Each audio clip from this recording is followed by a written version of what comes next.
What's happening, folks? Back with another reaction, and back at long last with some more Beastie Boys. I wanted to give a shout out to all the Beastie Boys folks who've been following along and who may find their way here. I really do appreciate your patience on this. And I sort of went back and forth. I was going to get the mix-up. Anthony made a compelling case. And then someone came along and mentioned, it's like, well, you know, technically the Five Boroughs, it does come before. It did come out before the mix-up. And that sort of made me think, well, you know, I've been going chronologically. Obviously, I sort of jumped around at first, but then I was sort of going forward in time. And so I was thinking maybe I will get that first, or maybe I'll get both. Again, budget's tight, and I'm still trying to get, you know, new techno records that, you know, techno and hardcore, you know, for people who don't collect records in those genres, if you get a new record, you know, a techno or a hardcore record comes out in 2023, you probably pay $20, $25 for it plus shipping, so the whole thing might cost you $40 because I'm getting records from Europe. I'm out here in California, so we're talking $15, $20 at least for shipping. If you don't get them within the first couple months, if you can get a copy after that, you will be paying upwards of $70, $80, or over $100 to get a copy. So, like, there are techno releases that come out now, which, because I don't want to pay through the teeth or never be able to get it later, I have been having, that's poor prose, but I have made some purchases that have prevented me from getting music in other areas. Well, I finally got around to getting a Beastie Boys release, and it just so happens that the mix-up was like half the price, more like less than that. This was something like $15 plus shipping, which I think was like only a couple bucks. Whereas the Five Boroughs was like $29.99, like plus shipping or something. So I basically, just with my monthly budget, I was like, you know what, we'll start with the mix-up and then we'll get to the Five Boroughs after that. So long story short, we are here to do the mix-up. I did want to mention something. You'll see here a release by Hard Floor, and then, you know, I was going to say recent release. It's actually 13 years ago. This is 2010. But it's by Hard Floor, who've been, you know, their first album was 93. So we're talking acid techno and acid house group that goes, or duo, that goes back to the early days of acid music. But that's the thing. This is from 2010, whereas the mix-up is it 2005? Of course, it's not going to say it conveniently here.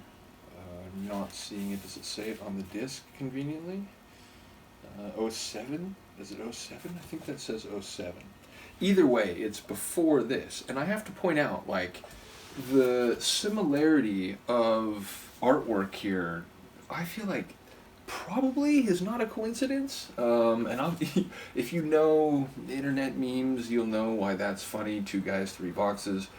Nevertheless, I feel like genuinely Oliver and Ramon, the 2 guys of Hard Floor, may have been inspired by the artwork of Beastie Boys here. If not, it's a really interesting coincidence because, again, it just has that, like, all these different connected pieces of hardware, like, forming a larger piece of art. Now, I have to say also, like, especially with them over here, it's a bit Monty Python too, which I enjoy as a big Monty Python fan, so either way, we're here to go through the mix-up. The first track we're going to listen to is B for My Name, which, you know, a b-boy, like, you know, b-boy culture and hip-hop, it feels like that might be where the B is in this case. Obviously, it could be a B that stands for something else. It could just be B for Beasties or Beastie Boys. But yeah, ultimately, I do wonder whether it will be, you know, more general or whether there's a very specific narrative, which tends to be the case with their songs. Like, even if it's a phrase that, you know, applies more broadly, it tends to be set within, like, some crazy story. So let's find out. This is the first track on the 2007 question mark. The print is really small. I'll look it up afterward. Again, I just got this today, so I wanted to jump straight into it.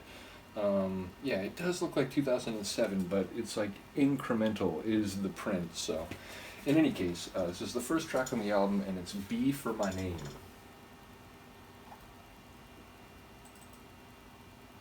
Okay, you're muting it from there, John? Okay. Yep. Yes. Off the grid. So you said the tempo. I feel naked, brother. Basic.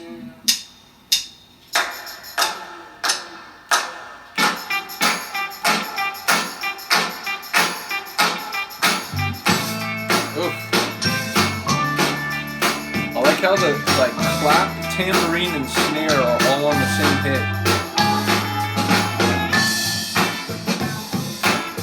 Ugh.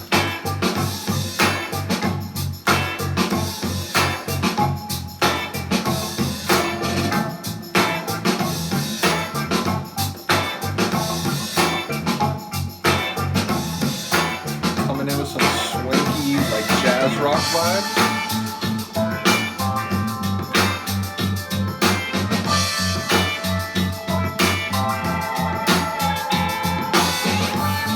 The keys.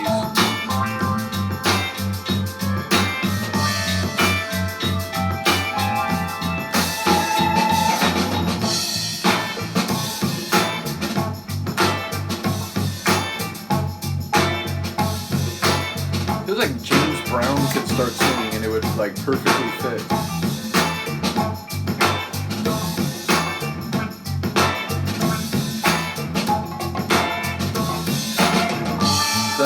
Those are bongos? What were those? Some big organ chords.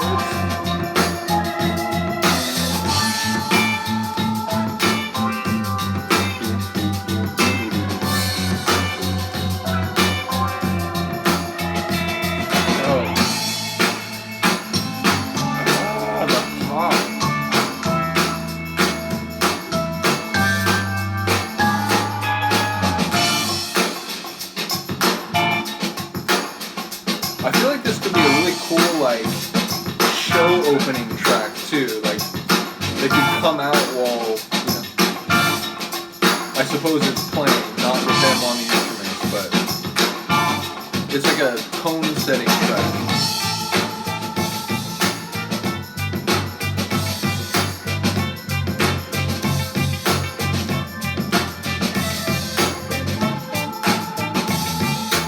I like that double, that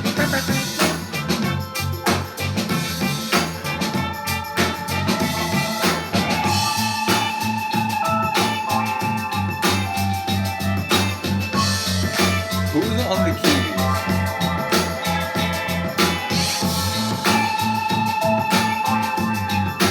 You'd believe it was Stevie Wonder or something like soulful keyboard.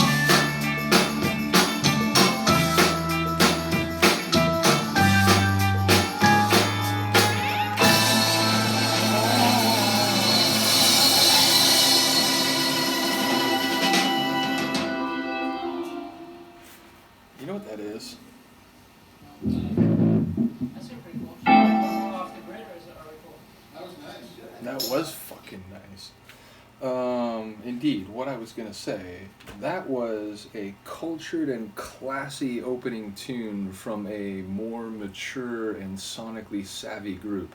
I've heard very different flavors, and people know I'm a big fan of punk, and I like, you know, raw, wicked early 80s punk, and they have some tunes that are very much in that raw, like, just hardcore punk, having it sort of flavor. I've heard, you know, straight up, like, you know, rap classic type of tracks. I've heard tunes with xylophone. I've heard tunes with a jazzy, improvisational sort of feel.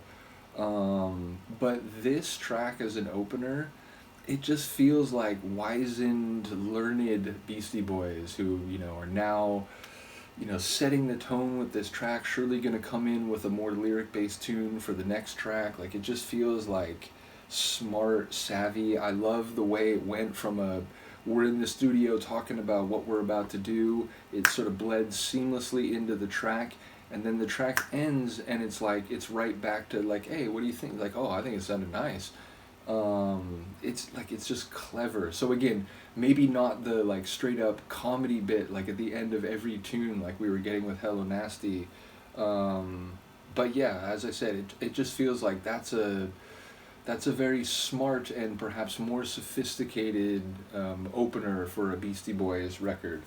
So yeah, really cool tune to open with. As I said, I expect the next one to have lyrics. I would think that, you know, instrumentals work, but they tend not to appear in multiple succession when, you know, it's essentially a lyric based genre. So yeah, I would expect 14th Street Break to have a bit more, although break, it, you know, makes me think it might have a bit of a break beat, or, you know, be a bit more like like b-boy in that regard.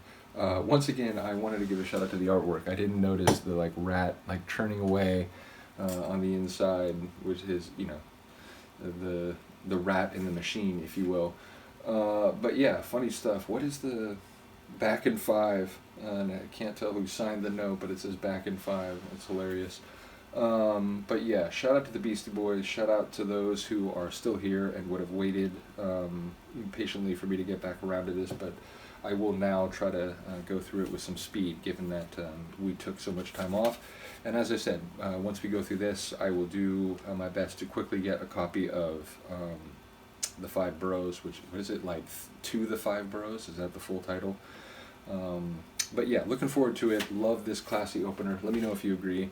Shout out once again to Beastie Boys for maybe inspiring a huge acid techno duo that I'm massively fond of, and who have a bit of cheek and comedy themselves. So again, I don't know if that was like independent conversions or like an indirect homage, which is what I would actually assume. Anyway, I'll stop talking. Let me know what you think. I'll see you next time. Peace.